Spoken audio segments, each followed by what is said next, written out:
Hey guys, so this week we're working on sheeting the floor and building a housing around the shifter that we did last week.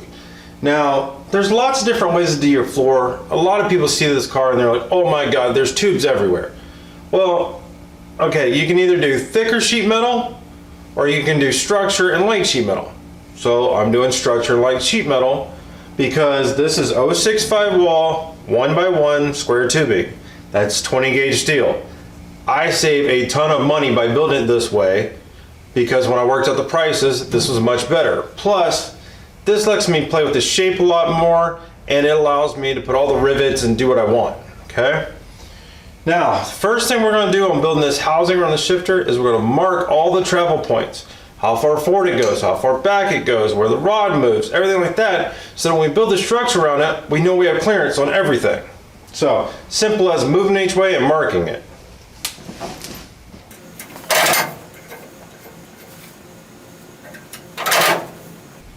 That's it. Just by marking that, I know exactly how far it travels, where it travels, make sure I don't build anything that hits. So we'll start with some 1x1 and we'll start making the structure around it. But when we sheet it, we want to make this panel removable.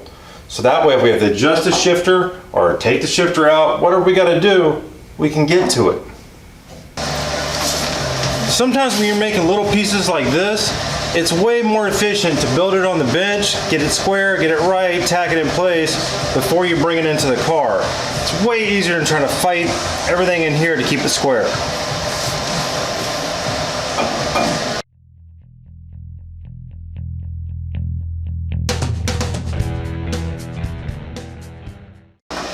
All right, now that's tacked in, we can start working from there.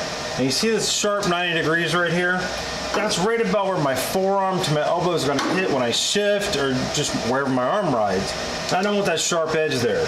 So I'm going to 45 it off here, kind of soften the blow on it, and it'll look cool when the sheet metal goes on. Now, when I do that, I'm just going to use a speed square and tape measure.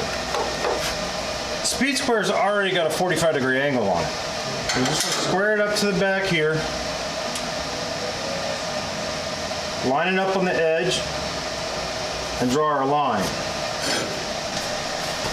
Now that I have that line there, I can measure from the edge here to where the line starts. That's giving me the exact length on the longest side of the two angles. I'm gonna start at the 2, just because I can hold it perfectly at the end and not deal with the end of the tape.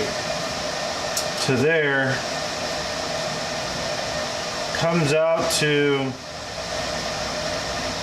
let's go 3 1/8. So right at 3 1/8 is where it's going to be the longest side of the two angles cut, if you understand what I mean. I'll show you the piece when we're done. Okay, so what I meant is when you're looking at this piece, from this edge to this edge, the longest edge is 3 1/8. So now you have that, just like that, fits right where we want it. So we'll tack it in place, and it'll be ready to weld out.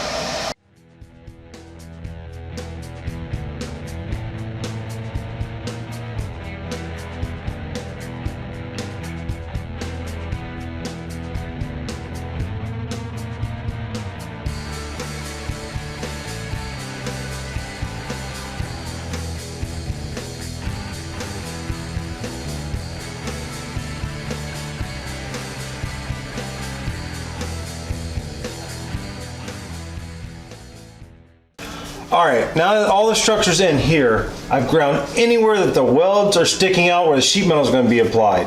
So you want it nice and smooth so that sheet metal will lay down flat. So now we're going to move forward and tie this whole section into the front. So we need to add some more tubing to go here and cut it back in so this is more seamless. We don't have a sharp edge here. Well, let's cut some more tubing.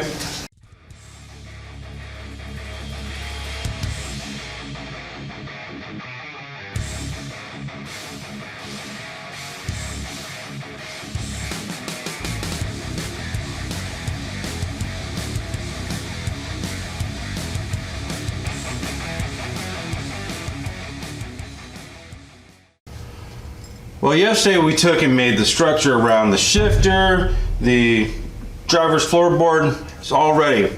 So I came out here this morning with the intention that I'm going to sheet this floor. We're going to keep moving forward. We're going to get this done. And I'm sitting here drinking my energy drink and staring at things. And well, as you can see, I've got the brake system torn out, half the dash template off. I was looking at the brake and I kind of settled when I put it there. Not super happy with it, and it kind of blocks the angle for the steering to go into the box.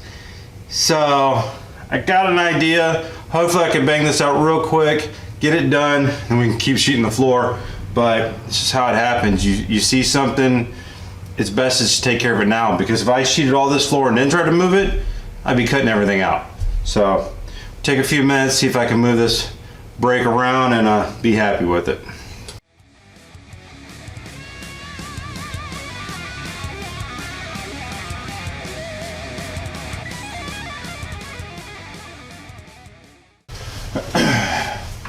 All right, well, it took like 15 minutes to weld in all those brackets, but it took about an hour to get them out. So what happened was the master was under the dash, and you press the pedal and swing this way, and the plunger would go on the master. It was originally designed to go under the floor with the master back towards the back of the car, and you push like that and it plungered under. Well, there's not enough room because there's a cross member here. So, I don't know, I ended up mounting it under the dash, and it's been driving me nuts ever since I did it. And it was like a year ago.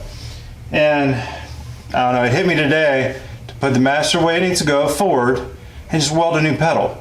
So that's what I did. It's in, we can move forward on what we were working on. So, went and grabbed a bunch of poster board this morning. We're gonna go ahead and start making the pieces. Now the way it has to go is left to right. The reason is so that when everything overlaps, it overlaps the way I need it to, until we get to the shifter, and then we can work from there. So, time for arts and crafts. Let's start making templates.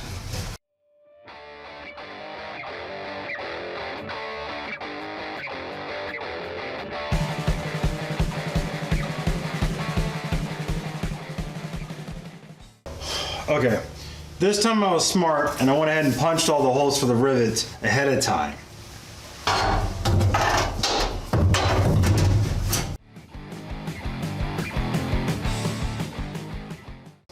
Alright, so this piece is in. It's anchored in place with some self-tappers. I'll rivet it later.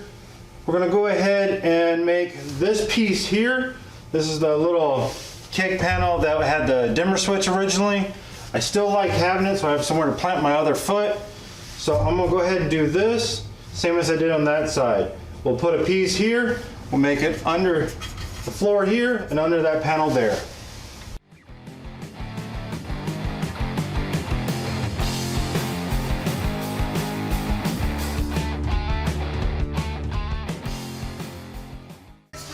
Alright, so this piece here is actually the next piece I need to make.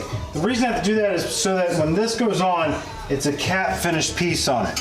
So we'll take this and put tabs on it so this piece goes on nice and clean. This is a tricky one because we got quite a few angles. Let's figure it out.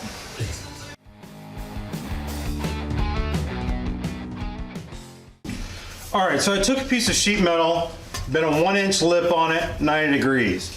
Now that I've had this template here, I'll take this with me, and now I'm going to put this in a stretcher and keep running it along until I make this curve on it. Once I've got that curve, then I can get the tabs on it to get this thing in. So my stringer and stretcher's jammed in the back of my shop. There's no way to get a camera back there, so I'll just show you guys the end product.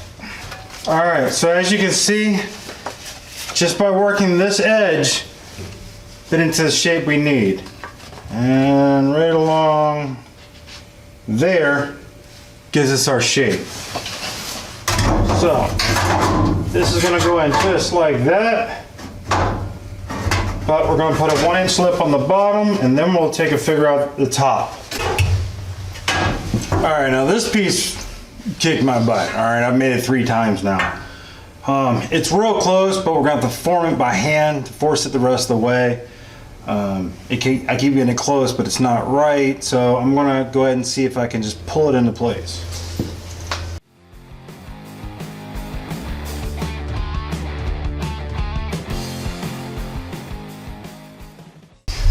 Alright, after a minor attitude adjustment, it fits perfect now. So, we're going to go ahead and make the front, this side of the firewall, We'll go ahead and make that next.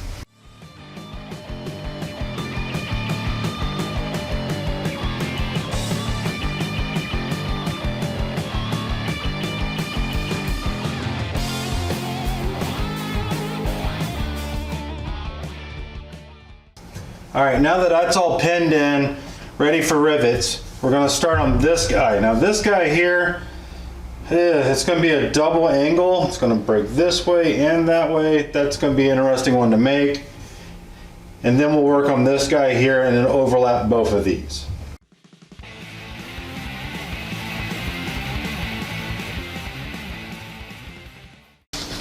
So what I did was draw a line from this point to that point and cut a triangle for it.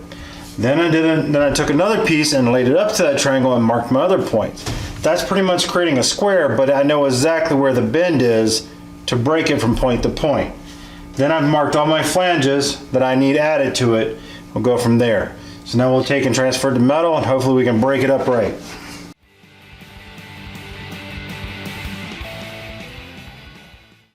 All right, this is the piece I was talking about. Believe it or not, I hit it first shot.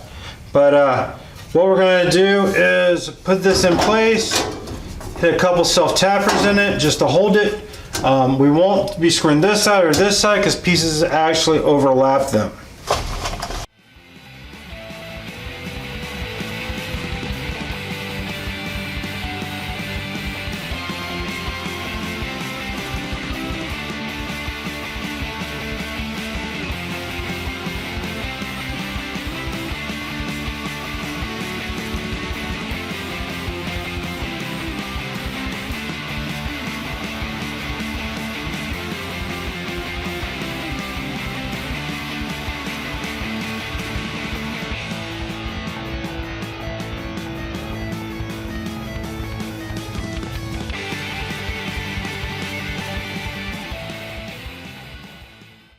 All right, this panel here will be removable. I'll probably get like button head self-tappers, put it in so it's really easy to remove. If I ever need to adjust the shifter or anything, I can just pop it off and get right to it.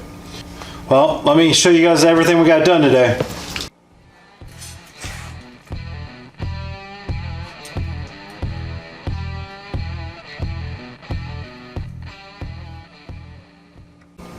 Well guys, we framed out around the shifter, finished framing the driver's side floorboard, sheeted 75% of it. I say we did pretty good this week.